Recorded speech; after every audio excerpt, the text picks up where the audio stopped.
it seems like in Austin, there's a lot of camaraderie between the comics, and you guys have each other's back. And it's kind of like, I guess, a boys club. There might be females in it, but that you guys have each other's back and support each other. Mm-hmm. And there's some of the strongest females. We got Roseanne Barr to move here, who lives 30 minutes away, and her stand-up, when she's in the zone, there's nobody stronger. When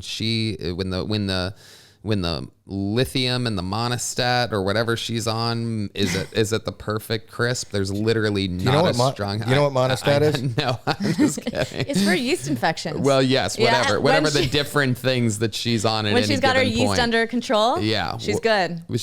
Who knows what kind of cocktail that lady's on at any given point? Right. But if she's in the absolute right place, half a scotch, a quarter of a blunt, whatever it takes, because she's. Right. She's a chemical anomaly. Right.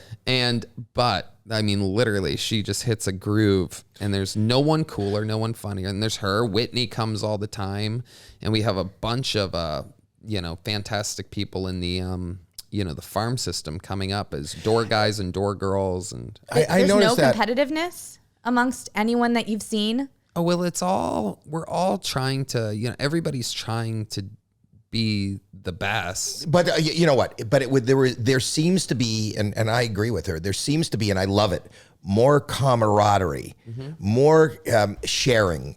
It's also by virtue of what the culture is. And even in music, when I was coming up, in music, you would buy somebody's album. Now when you listen to somebody's song, there's featured acts. By the same token,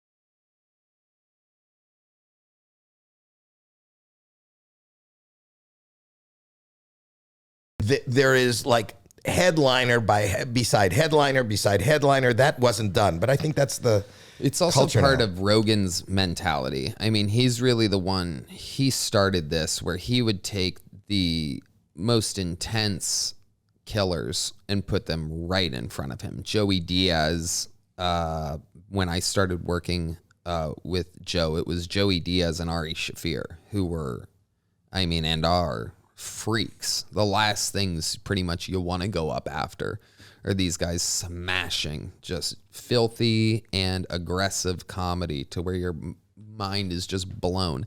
And Joe's thing is blow their minds, give them their money's worth before you even hit the stage, and then you have to follow it. So you're getting better, even though it's your show. The thing that we talk about a lot, I think a trap that a lot of really successful stand-ups get in is they want to be the star of their show. They want to be the best person, but they paid for a ticket for me. I'm not going to bury myself. And meanwhile, you can have it all. You can grow while thriving, So, well, that's I think that's what you were alluding to. That's a very different philosophy. Yeah.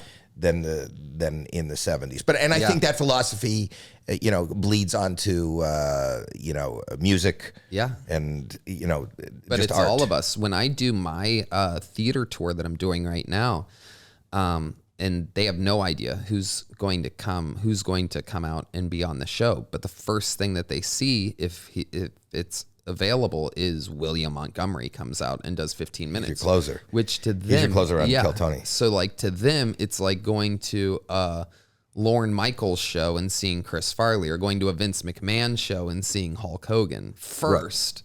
Right. And then, again, this is actually a philosophy that I learned from Vince McMahon, is because he would start Monday Night Raws or pay-per-views with a bang. You wouldn't know the order of events, but it would surprise you, the start. You'd be like, wow, why is the guy that I was thinking was going to headline this thing or main event, why is he coming out now? Here we go. The show has started.